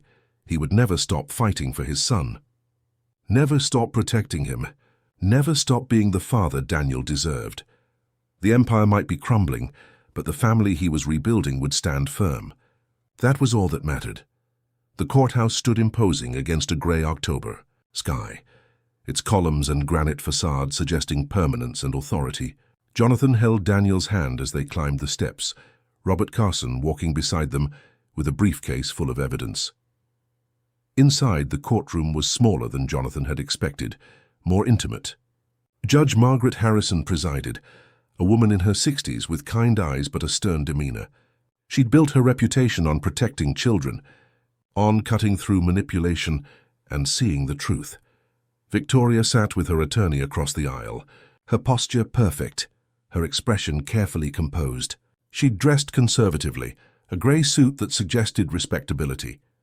But Jonathan could see the tension in her shoulders, the way her hands gripped each other tightly in her lap. The hearing began with opening statements. Robert laid out their case methodically. The discovery of Daniel eating dog food, the medical evidence of malnutrition and bruising, the witness testimonies, the recordings, the supervised visitation disaster. He painted a picture of systematic abuse by a calculating stepmother who'd isolated her victim and exploited her husband's absence. Victoria's attorney, Karen Blackwell, countered with a narrative of an overwhelmed stepmother dealing with a challenging child and an absent father. She suggested that Jonathan's sudden interest in parenting was motivated by guilt and a desire to deflect from his own business scandals. She portrayed Victoria as imperfect but well-meaning, arguing that mistakes in parenting didn't constitute abuse. Then came the evidence presentation. Dr. Patterson testified about Daniel's medical condition, showing photographs of his emaciated frame, pointing to bruising patterns consistent with restraint. She described the 15-pound weight loss as medically significant and concerning. "This isn't a case of a picky eater," Dr. Patterson stated firmly. "This is a child who was systematically deprived of adequate nutrition. The weight loss, combined with the bruising and the psychological indicators, points to deliberate neglect and abuse." Maria Rodriguez took the stand next, her testimony powerful in its honesty. She described finding Daniel eating berries from the ground, hearing him cry while locked in his room, being threatened when she tried to intervene. Her voice broke as she apologized directly to Jonathan. "I should have spoken up sooner. I was afraid for my job, for my family. But there is no excuse for silence in the face of a child's suffering. I am sorry. I am so sorry." Mrs. Chen testified about Daniel's deterioration at school, the falling asleep in class, the hoarding of snacks, the withdrawal from peers. He was a different child this year. Anxious, tired, hungry. I reported my concerns, but they were dismissed. I wish I had pushed harder. The school counselor corroborated this, admitting she'd been manipulated by Victoria's assurances that everything was fine. Then came the recordings. The courtroom fell silent as Daniel's small voice filled the space, begging for food, crying in his locked closet, pleading for his father. The judge's expression grew increasingly stern as she listened. Victoria's attorney objected, arguing the recordings were inadmissible, but Judge Harrison overruled. These recordings were made by the child about his own experiences. They're absolutely relevant and admissible. Continue. Recording after recording played, each one more heartbreaking than the last. Jonathan watched Victoria's face, seeing her mask crack further with each piece of evidence. Several people in the courtroom were openly crying by the time the recordings finished. Dr. Williams testified about the supervised visitation, describing Daniel's clear fear and trauma response to Victoria's presence. The child showed all the signs of someone facing their abuser: rigid body language, defensive positioning, inability to identify any positive memories. In my professional opinion, continued contact with Mrs. Mitchell would be psychologically harmful to Daniel. Finally, it was time for Daniel's testimony. Judge Harrison had arranged for it to be given in her chambers, a smaller, less intimidating space. Only the judge, the attorneys, a court reporter, and Dr. Williams were present. Jonathan was allowed to wait just outside the door. Through the thin walls, Jonathan could hear fragments of the conversation. Daniel's voice, steadier than Jonathan would have thought possible, answering questions. Yes, he'd been locked in the closet. Yes, he'd been deprived of food. Yes, he'd been hit and grabbed hard enough to leave bruises. Yes, he'd been afraid every day. No, he didn't want to see Victoria again, ever. When Daniel emerged 20 minutes later, his face was pale but composed. He'd done it. He'd told his truth to the person who mattered most. Judge Harrison reconvened the court and turned to Victoria. Mrs. Mitchell, would you like to testify on your own behalf? Victoria conferred with her attorney, then stood. Yes, Your Honor. She took the stand, was sworn in, and began her testimony. She denied the abuse, claimed the punishments were reasonable discipline, insisted she loved Daniel and only wanted what was best for him. But Robert's cross-examination was brutal. He played the recordings again, asking Victoria to reconcile her claim of love with the sounds of a terrified child. He brought up the seafood risotto despite Daniel's known allergy. He asked about the dismissed staff, the isolation of witnesses, the careful timing of abuse to coincide with Jonathan's absences. Mrs. Mitchell, you said you loved Daniel. Can you name one activity you did with him, purely for his enjoyment? One playdate you arranged? One moment when you put his happiness before your need for control? Victoria couldn't answer. Her composure was crumbling, her voice rising defensively. That child was impossible, ungrateful, difficult. I tried everything, but nothing was good enough for him. So you locked him in a closet without food? I was trying to teach him consequences. By starving him, by isolating him, by making him so hungry he ate dog food. He was exaggerating. He was manipulating you all. He's a liar. The outburst hung in the air. Victoria seemed to realize what she'd said, how it sounded. She tried to backtrack, but the damage was done. Robert pressed further. Mrs. Mitchell, when you married Jonathan Mitchell, did you know about his son's trust fund? The substantial amount left to Daniel by his late mother. I don't see how that's relevant. Please answer the question. Yes, I knew. It's not a secret. And you asked Jonathan multiple times about the terms of that trust, didn't you? About when Daniel would gain access? About the amounts involved? I was simply trying to understand the family's financial situation, or trying to assess what you stood to gain. Robert pulled out documents. According to the prenuptial agreement you insisted upon, you receive very little in a divorce. But if you had gained custody of Daniel, you would have controlled his household, his daily expenses, potentially influenced decisions about his trust. Victoria's attorney objected, but Judge Harrison allowed the line of questioning. I wasn't after his money, Victoria insisted, but her voice lacked conviction. Then what were you after? Because it certainly wasn't a relationship with a 7-year-old child. The question hung unanswered. Victoria's testimony concluded shortly after, her credibility in tatters. Judge Harrison called for closing arguments. Robert summarized the evidence, the overwhelming pattern of abuse and neglect. Karen Blackwell made a final attempt to portray Victoria sympathetically, but even she seemed to realize the case was lost. I'll take this matter under advisement, Judge Harrison said. However, given the severity of the evidence and Daniel's clear wishes, I'm issuing a temporary order granting sole custody to Mr. Mitchell, with no visitation rights for Mrs. Mitchell, pending my final decision. Court is adjourned. Outside the courtroom, Jonathan knelt in front of Daniel, taking his son's hands in his own. You were so brave in there, buddy. So incredibly brave. Is it over? Almost. The judge has to make her final decision. But for now, yes, you're safe. You're with me. And that's not going to change. Daniel threw his arms around his father's neck, holding tight. I love you, Daddy. I love you too, son. More than anything. 2 weeks later, Judge Harrison issued her final ruling. Sole custody to Jonathan Mitchell. Permanent restraining order against Victoria. No visitation, no contact. The marriage was dissolved, with Victoria receiving only what the prenup specified. A small separation payment and none of the assets she'd hoped to gain. Additionally, the judge had referred Victoria's actions to the district attorney's office for potential charges. While Victoria wasn't going to face formal charges for the abuse, she was now marked in the system. Her reputation was destroyed, her social standing in Greenwich obliterated. Jonathan's own reputation remained tarnished by the TechFlow scandal, but he found he cared less than he'd expected.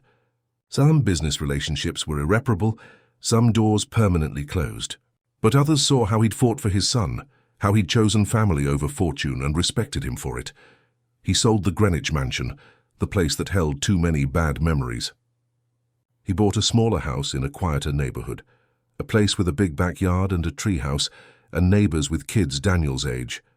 It was a fraction of the size of the mansion, but it felt more like a home than that marble mausoleum ever had. Maria Rodriguez came back as their housekeeper, but also as an extended family member.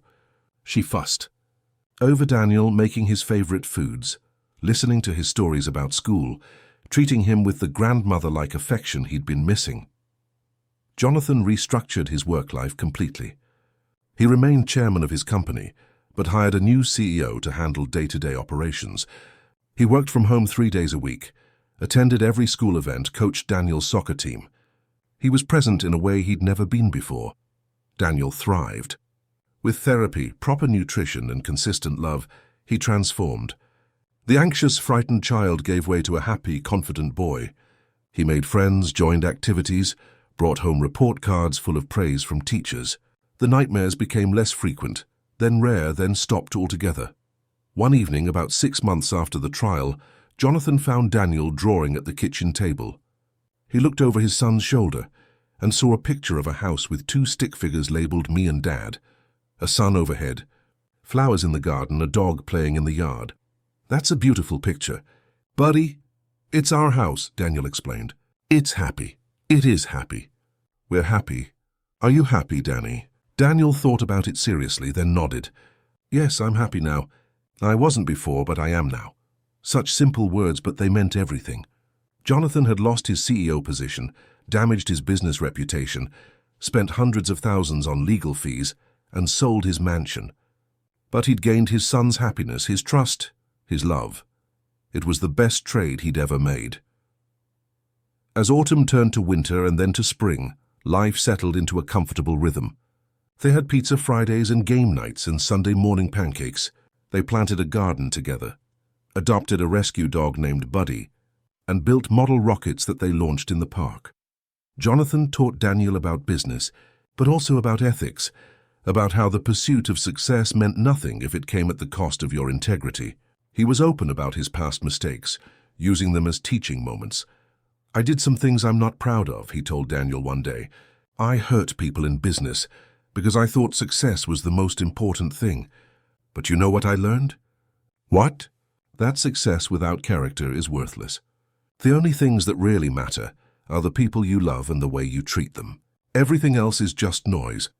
Daniel absorbed these lessons, asked thoughtful questions, grew into a boy who was both ambitious and compassionate, confident but kind. The last Jonathan heard of Victoria, she'd left Connecticut entirely, moved somewhere out west. She'd tried to give interviews claiming she was the real victim, but nobody was interested. Her reputation followed her, and doors that had once been open slammed shut. Jonathan didn't hate her, though Daniel's therapist said that would be natural. He felt something closer to pity. Victoria had been so consumed with status and wealth that she'd destroyed any chance at genuine connection. She'd had the opportunity to love a wonderful child and had chosen cruelty instead. She'd had the chance at a real family and had chosen manipulation. The losses were hers far more than theirs. 2 years after the trial, on a warm May afternoon, Jonathan sat on their back porch watching Daniel play with Buddy in the yard. His son was 9 now, taller, stronger, confident. He laughed as the dog chased him around the garden, his face full of pure, uncomplicated joy. Jonathan's phone rang. It was an old business colleague, someone who distanced himself during the scandal. "Jonathan, it's Martin. I wanted to reach out, apologize for going silent during all that mess. I've been following your story, and I have to say I'm impressed. What you did for your son, the way you fought for him, that took real courage. I was wondering if you'd be interested in discussing a potential partnership. I have a venture that could use your expertise, but more than that, your integrity. I know what you're really made of now, and that's what I need." Jonathan watched Daniel cartwheel across the lawn, heard his son's laughter floating on the breeze. "Martin, I appreciate the call. Can you send me the details? I'll look them over, but I have to tell you up front, my son comes first, always. If this partnership requires the kind of hours and travel I used to do, I'm not interested." "I expected you'd say that. It's why I called you. I want someone who has their priorities straight. Send me your terms, Jonathan. I think we can make this work." After hanging up, Jonathan smiled. The world was changing, or maybe he was changing, or maybe both. Success was being redefined, not as the accumulation of wealth and power, but as the building of character and relationships. His empire had been smaller now, more focused, more ethical. He'd cleaned house in his company, implemented new oversight, made amends where possible for past wrongs. It would take years to fully rebuild his reputation, but he was doing it the right way this time, with transparency and integrity. Daniel ran up to the porch, breathless and grinning. "Dad, can Marcus come over for a sleepover this weekend?" "Absolutely. Should we make pizza or tacos?" "Both it is." As Daniel ran back to play, Jonathan felt a profound sense of contentment. This was what mattered. Not boardrooms or stock prices or magazine covers. This a happy child playing in a safe home with a father who was present and engaged. He'd learned the hardest lesson of his life, that you can have all the success in the world and still be a failure at what matters most. But he'd also learned that it's never too late to change, to choose differently, to rebuild from the rubble of your mistakes. Victoria had tried to destroy him, had exposed his business sins and attempted to take his son. In doing so, she'd inadvertently given him the greatest gift of all.